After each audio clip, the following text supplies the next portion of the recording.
Okay. Yeah. Hi. This is my presentation on Argentina. Okay. To begin, um, oop, I'm too tall. There. Yes, you were Okay. taller than me. There. Okay. I guess I'll start with the location first. Up there we go.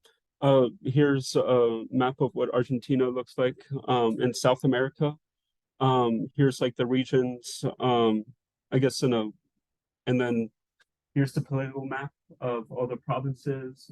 And here would be Patagonia, Buenos Aires would be right over here. The more north you get, the more rainier, more towards the Amazon. Um, and then here's Chile. And then Uruguay is right over here. Okay. This would be the flag. I was told there's multiple interpretations of the blue and white strips, but this one I did find on a vexillology website.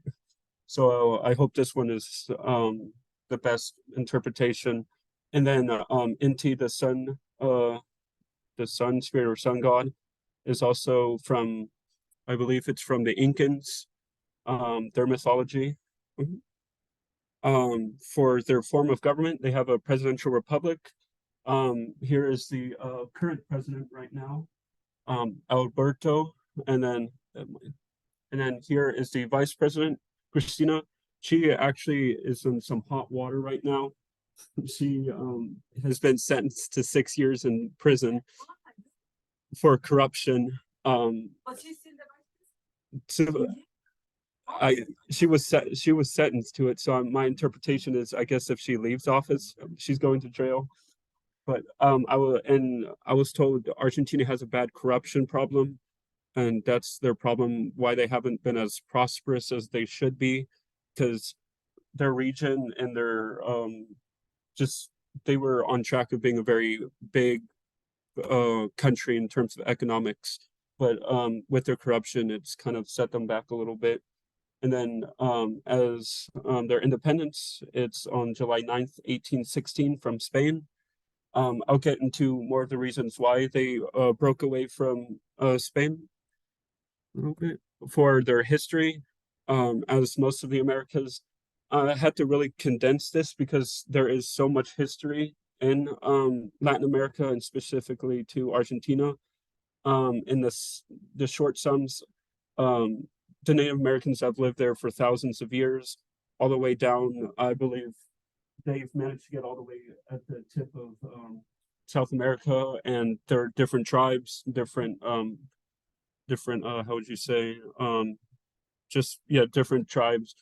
Um, but again, I tried to think of ways to put them in, but for time constraints. And then the Europeans had arrived in the 16th century, and they call it the Rio de la Plata. They said they were told, or rumors had said there was lots of silver out in that area, but there wasn't any abundance of it. It was just kind of there wasn't any abundance of it. But they kept the name. Several Spanish explorers have went into the basin of Rio de la Plata where the river actually starts, and a lot of them were from Spain. Once Christopher Columbus had discovered the Americas, more Spain and conquistadors came. Um, a notable one would be where is he? Um, it's hard to see. Amerigo Vespucci. He's Italian. He's not Spaniard, but that's why we get his the Americas is based on his name. And and since the vast land of Argentina is so big, it was cut up into political divisions. But it was originally at the beginning the viceroyalty of Peru, which is I guess yeah right over here, and then which is part of it originally. This okay. Spain had ruled for 300 years. until the 1800s. Then we start to begin more of a independence movement, especially when Napoleon took over much of Europe. He dethroned the Spanish ruler at the time and put his brother in rule. I guess nepotism at its finest. And then at that time as well, Britain attacked Argentina and went to the Rio de la Plata, and they were able to repel Britain, and that's why they also kept the Falkland Islands, which will become prevalent in a little bit.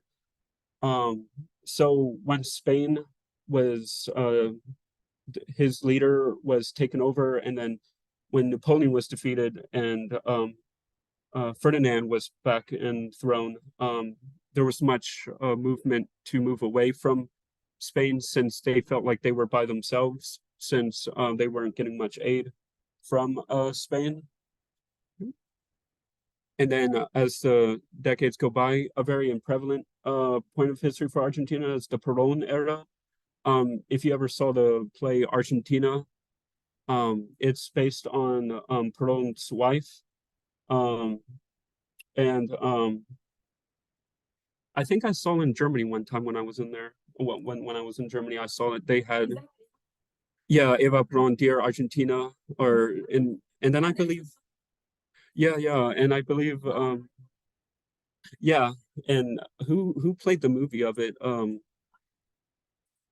Who's yeah, I believe I have to look at it again, but yeah, the and during this era, especially before or during 1943, since Nazi Germany was still in Europe before the end of World War II, a lot of Argentinians wanted to be on the side of the fascist Germans, because a lot of them too kind of sympathized him. And there's this rumor that Hitler went to Argentina, but I think he really did just blow his brains out in Germany, without being blunt. So after the war, there would be a lot of coups d'etats and military dictatorships once Perón was gone. But then he came back in office after a few coups d'etats. And then the United States actually had a lot of, how would you say, a lot of political pressure on Argentina. The dictatorship in 1980, during the Falkland Wars, I believe that man was in power because of the United States, and the CIA put him there, or helped put him there. As again, there is far more history to it. And then this brings us to the 1980s, where Argentina would have multiple dictators, and the Falkland Islands, Isla Malvinas. How would you say Malvinas? Okay. Good, I said it right. The British claimed the islands, but the Argentina said they got it from the Spanish after they got their independence. And in 1982, the British ended up winning the Falkland Islands. And yeah, that was the dictator. I have a little video if you want to see it later. It's just it's of the dictator declaring war on England, and Argentinians have a little saying that if someone makes a speech like he did on the islands saying that we will take it, they're just kind of giving an empty promise saying, I'll do it, but they end up not doing it because they would fall on their face. But that's what I was told, at least. Kind of nervous since it's getting recorded. Here's the imports, more the economics. As you can tell, Brazil is their #1 in imports. Probably makes sense since they're right next to them. Other commodities, cars, refined petroleum, vehicle parts, natural gas, and soybeans. The Patagonia area is really rich with cattle, since it's vast plains, and they can grow a lot of cattle there for the exports.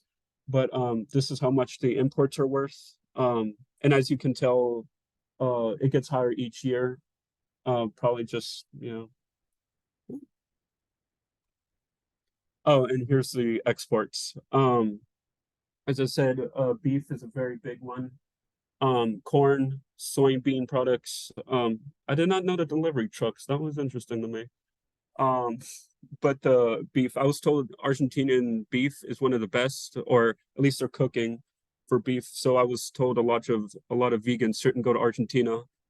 Um, and their export partners kind of make sense to Brazil, China, and then the United States. So yeah, okay. Here's some photos of Argentina. Here's Buenos Aires. I believe it translates to good air, or is that's why they nice breeze was coming in or something. So here's the parts of the capital.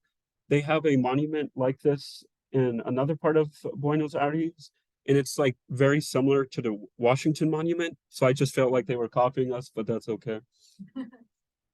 Or maybe we did. I can't remember. One of them. And then here's some more. Here to Patagonia. This is closer to the Andes Mountains, and here is the border between Brazil and Argentina. And this one, yeah, waterfalls. I believe it all goes into like one big waterfall. I was told it's really nice, really misty, but you know. But yeah, the Andes Mountains look really pretty. I would love to go visit there, but the high altitude would suck. Um, Here, just where I got most of the information from. As I said before, there's so much history. I kind of feel bad cutting it short. And there's one interesting, I found a lot of immigrants are Italians and Germans who went, and Spaniards. A lot of Germans went there, and there's Cordoba and a few others that high populations of Germans. So you have like German style architecture in a Spanish like community, and a lot of Italians as well. I think I should have found the statistic. I believe Argentina has the least amount of indigenous people because there's so many immigrants that came into the country, and I believe Bolivia is the most indigenous, around 60% to my knowledge, at least. Um, so yeah, that's my presentation. Sorry, I was a little nervous, but yeah, yeah. Thank you.